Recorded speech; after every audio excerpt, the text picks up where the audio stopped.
Dossier affaire ekoti bandeko na ngai awa matière ekoti bo matisa mwa ba volume kaka ndenge ezalaka bandeko na ngai lobi concert ya ye moko le grand prêtre Fally Ipupa Aigle Tokos ba warrior tension eza nde nini est-ce que boza prêt ya awa tokomi okonte nde ba air ezalaki ba mois ekomi ba semaine ekomi ba jour awa eza ba air deuxième stade bandeko na ngai deuxième journée sold out eyindi to bandozela eloko oyo sikoyo sold out ya deuxième journée.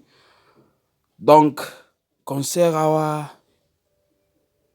etikali pona concert te plutôt awa totikeli kaka ye moko Aigle na staff technique na ye na groupe na ye charge alobaki déjà non pona ba oyo basomi batike na bango te deuxième stade deuxième journée ya le 3 eza nanu sold out te yango sikoyo ba warrior ba spiritas ba gaulois ba amoureux nyonso de la musique congolaise basombi billet deuxième journée bakomi pe sold out donc 80 quelques mille parce que normalement stade eza 80 000 mais bobosana te ke bomoni place oyo babetaka bale bato mpe bakotelema wana eza place à gaillard mpenza makasi. Donc c'est la raison pour laquelle bazoloba ke eza 80 000 te eza 80 quelques. Ça peut être 82, 83, 89, ça dépend. C'est la raison pour laquelle. Alors bonjour, bonsoir et surtout bon après-midi. Cela ne dépendra qu'à l'heure à laquelle vous allez nous suivre. Bienvenue encore une fois Balandi Nabiso Yakala. Bienvenue encore une fois Balandi Nabiso Yasika. Ya chaîne Nabiso Ines NM officiel. Tozo souhaité bino kaka bienvenue. Surtout de partout où vous êtes en train de nous suivre. Voilà, bandeko nanga, de la même façon, j'aimerais aussi qu'on rappelle Balandi Nabiso Yasika. Si c'est toute ta première fois, tout comme Balanawe ya Liboso, ya kolanda chaîne Nabiso Ines NM officiel, je vous prierai toujours de vous abonner. Abonnez-vous massivement et surtout Bobo Sanakapete, cliquez nangonga ya notification comme je vous ai toujours dit. Malamu yangonga notification ezalaka à chaque fois que Ines NM officiel kobando publier ba vidéo ya sika bozala notifié na système moko ya propre système moko ya kitoko. Alors kaka ndenge to bando loba deuxième journée ya stade de France au Fally Akobeta dans quelques heures et ça est déjà sold out. So il y a les deux et ça là qui est déjà sold out kala. Donc rapidement et ça là qui a des mois sold out. Alors l'artiste Aboula qui déjà non pourquoi pas toba qui savoir jour moko jour mususu abaki si moi jour mususu et comme 2 jours donc le 2 là le 3 on a des artistes tobundaki jusqu'à ce que avant jour J et comment ba solde yango out. Donc awa tozozela kaka ba air pour que eyinda ba warrior est-ce que vous êtes prêts parce que awa déjà air ekoti vous êtes prêts pour na couper cet artiste l'artiste énergie parce que ye moko déjà azoloba na ndenge nini aza na e pressé azolinga ebanda kata sikoyo aza pressé vraiment ya kobeta stade de France na pas tellement kaka pressé mais aussi excité parce que vous savez l'artiste Fally Ipupa c'est un grand artiste bandeko na ngai abeti déjà ba concert ebele na ba stade ya bagaya même ba concert wana lokola ba stade de France ndeko ba anglophone balobaka eza another level. Donc concert wana eza concert mosusu eza kaka lokola ba concert nyonso te vous-même bokoki komona ba ebele ou ba beti concert na Stade de France. Baza ba artiste à Louingete. Donc baza ba connu, baza ba artiste moko boye ba betaka penza musique hein? Musique ya Louingete. Donc je peux dire de cette façon. Alors, si l'artiste aussi a le but qui est naza pressé, naza excité, c'est pas pour rien. Donc il connaît. Vous voyez un peu. Les Stade de France, donc je ne vais pas seulement dormir et se réveiller comme ça, déjà au tiers date. Dormir et se réveiller comme ça. Au Betiango, donc. Et là, quoi, l'artiste Fally Ipupa, c'est un artiste à féliciter, surtout à couper ça va courage, parce que c'est encouragé. Quand c'est un warrior. Pour la signification warrior, il a un guerrier, c'est un guerrier. Donc un guerrier, il a abundi makasi. Comme guerrier, donc. C'est un artiste vraiment, il a félicité. Bande konangai artiste lokola ba Fally Ipupa wana ba olongola biso soni. Concert à Fally Ipupa o eza concert moko normalement. Ya kotia ata na ba livre moko boye date oyo. J'aurais demandé au ministre ya art na culture atia moi ba date na ba livre parce que eza lokola a débloquer loko moboy. Kaka ndenge musique na poto ça suffit en temps estopaki na ndenge nini ba artiste abiso ya Congo o ba betaka ndule na Congo. Ezala ba mususu ba o kontaka ba artiste na biso baza na ba nationalité na biso par exemple ba Nino ba Maître Gims ba artiste wana oui baza ba congolais mais musique na bango ba kontango na ba pays o bazalaka. Lokola Nino wana c'est un français congolais donc beta musique pour la France. Ezaka makilande ya biso mais lokola ba artiste lokola ba Fally Ipupa miziki ya bamwana moko bando beta malisusu te na poto azongiseli yango ya poto. Donc ça a débloqué eloko wana et puis siko a débloqué Stade de France. Déjà ils ont zela afongoli pona baleki na ye, afongoli pona ba camarade na ye wazana bango presque ba même âge. Donc afongoli li bango nzela wana. Donc Fally Ipupa c'est un artiste au azalaka na vision. Vous voyez un peu quand ndenge azalaka lobaka ke aza aigle wana aza ndeke moko boye oyo amonaka mosika penza donc azalaka na vision moko boye. Donc c'est pas pour rien à ce surnommant qui na aigle. Donc ça fait partie de lui aussi, raison pour laquelle azwaki surnom wana aigle. Parmi bas surnoms azala nango soki 450. Asie na kursi ye wana azalaka na basurnom penza ebele makasi. Alors eloko wana eza eloko ememi biso awa te, eloko ememi biso awa eza deuxième stade de sold out na c'est dans quelques heures concert ezo salema. Bandeko na ngai, vos prières, vos soutiens et que ça l'artiste bien. Bino mo boyebi ba événement boye lekaka bongo te.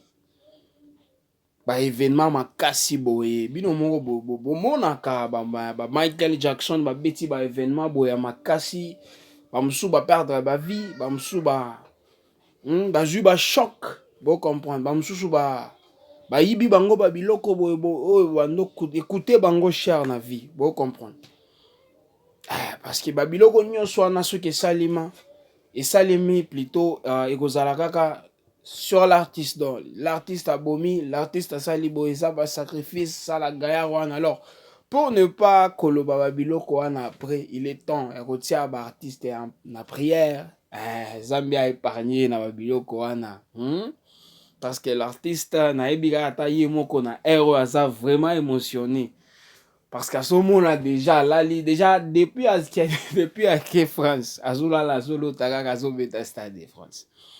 Donc d'ici quoi Zola la tâté, l'artiste est vraiment émotionné, excité. Donc je sais pas comment expliquer Denga azo me sentir na héros, azo se sentir lokola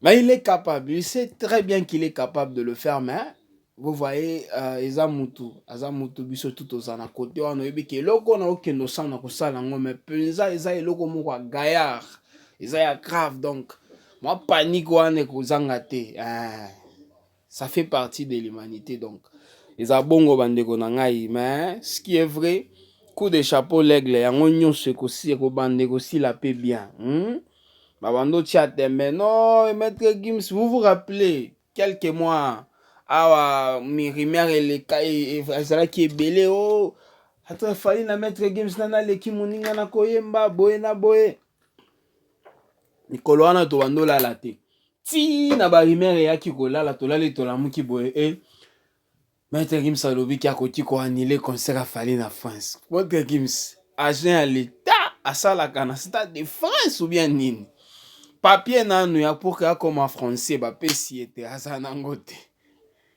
bandeko na ngai eyinde mpenza congolais ya mutu mosusu congolais akreaka eloko moko boye oye moko apres kocreye yango akomi oloba nga mutu nasali eloko oyo ya moko akomi mituna nani alobi biloko mais ye mutu akreaki yango donc congolais aza bongo lelo toza wapi donc quelques heures awa stade de France ezoyinda kaka ndenge ye moko alobaki ke parmi ba stade de France nyonso oyo esalami na cadre ya musique bao babeti musique oyo ya ye kozala parmi le meilleur concert ya stade de France donc kaka ndenge atie 2 jours wana akozala na biloko oyo kosalema na le 2 ekosalema te le 3 donc ekozala différent donc biloko oyo kosalema le 2 le 3 ekozala biloko mosusu donc Fally Ipupa azo préparer concert na ye na ndenge moko boye professionnel je m'excuse kaka ndenge moko alobaka c'est du professionnalisme egoyinda c'est ndenge alobi donc ezopesa biso chair de poule parce que soki tomoni ndenge alobi ke premier jour ekozala na ndenge mosusu oyo jour elandi ndenge mosusu donc biso nyonso toyebi va fit fallait beti featuring na bato tellement ebele donc banani akoinvite banani akotika concert ezwaka journée mobimba te ezala quelque chose de 4 heures 3 heures comme ça et tout il faut concert ici là bandeko na ngai alors moi personnellement je me demande kosala ndenge nini donc ce qui est vrai koyinda nde ekoyinda parce que na album oyo tobimisa biso XX tomoni déjà bafiti oyo abeti ya makasi siko akosala ngo ndenge nini ye moko kaka ndenge alobi ekozala basurprise ebele peut-être ainvité bato mosusu oyo abeti na bango ata bafeaturing te peut-être ainvité balégende moko boya mboka na biso alors personnellement je ne sais pas comment est-ce que ça va se passer mais je suis sûr que ekoyinda nde wana nde eloko nayebi kaka ke ekoyinda parce que Fally Ipupa atikala na ye te kosalela biso basurprise donc ekoyinda personnellement nga naza prêt na ndenge kaka moko ka ndenge nayebisaka bino voilà bandeko na nga moi je vous ai toujours dit ndenge tosalaka baanalyse bopesa biso mpe bavi na bino comment est-ce que bozo se sentir dans quelques heures stade de France bosolola mwa nayoka bino mpe bandeko na ngai toyoka bino eza ndenge nini bozo se sentir ndenge nini est-ce que bien na yo sombi déjà oza prêt concernant stade de France a Fally Ipupa oyo ezosalema nde matière toza nango donc tosolola nayoka mwa bino mpe comme moi je vous ai toujours dit biso boyokaka biso mais biso mpe fo toyoka bino eza place à commentaire wana botie mwa bacommentaire toyoki bavi na bino concernant baere oyo etikali pour que concert esalema.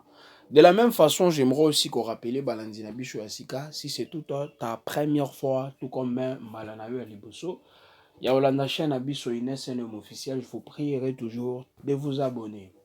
Abonnez-vous massivement et surtout, Bobo Sanakapete, cliquez Nangonga, il y a notification, comme je vous ai toujours dit, Malamu Yangonga notification Zalaka. à chaque fois que INSNM officiel a publié ba vidéo ya sika bozala notifié na système moko ya propre. Alors likez, partagez, commentez, hein? Surtout n'oubliez pas de vous abonner. Et que ça la biso ngoya esengo makasi, hein? Bande ko na ngai, on est ensemble, surtout bobo sanangote. Moi je vous ai toujours dit. Donc personnellement ngamo ko naza excité hein, concernant concert à Falio et Zosalima dans quelques heures. Donc je sais pas comment est-ce que ça va se passer parce que koyoka ndenge moko azo expliquer yango déjà il faut juste qu'on s'attendre na biloko ebele parce que ndenge azo expliquer yango ba surprise aux Hollandais ebele. Donc moi eza te akosa biso parce que eza biloko akosala. Donc c'est eza biloko moko boyo bazo préparer yango kaka ndenge biso nyonso tomonaki bakendaki France na équipe mobimba un mois avant. Donc eza préparation. Chaque jour, tout le monde a des vidéos, bazo publier, bazo na ba répétition, tout le monde a des vidéos nenge bazo sala, bazo décorer stade de France, soit na bazo installer ba podium. Donc, eza biloko moko boye, eza bien préparé, bon comprendre. Parce que chiko e bima kiwana, donc il faut pas préparer biloko nyonso. Na système moko ya tokos, na système moko ya propre bandeko na ngai. Alors awa aigle, tozo zela kaka ndenge osalaka coup de chapeau ekoleka nango tokos ekoleka nango propre. Alors kaka ndenge ezalaka bandeko na ngai comme j'étais en train de vous dire ebanda pe esilaka yango tokomi na suka ya partage na biso ya lelo bandeko na ngai nayeba très bien ke bozalaka ebele kolanda biso soki tolingi tobanda kotanga bakombo moko na kombo tosila lelo te déjà on est plus de 20 000 abonnés donc boza tellement ebele loko bokoki oyoka tout comme koyeba eza kaka toyoka tolinga bino makasi koyeba ke bolandaka biso restez toujours scotché kaka ndenge nayebisaka bino epa na biso ezangaka te na système moko ya propre. Alors permettez-moi toujours de vous dire bye bye et surtout à la prochaine. Ciao.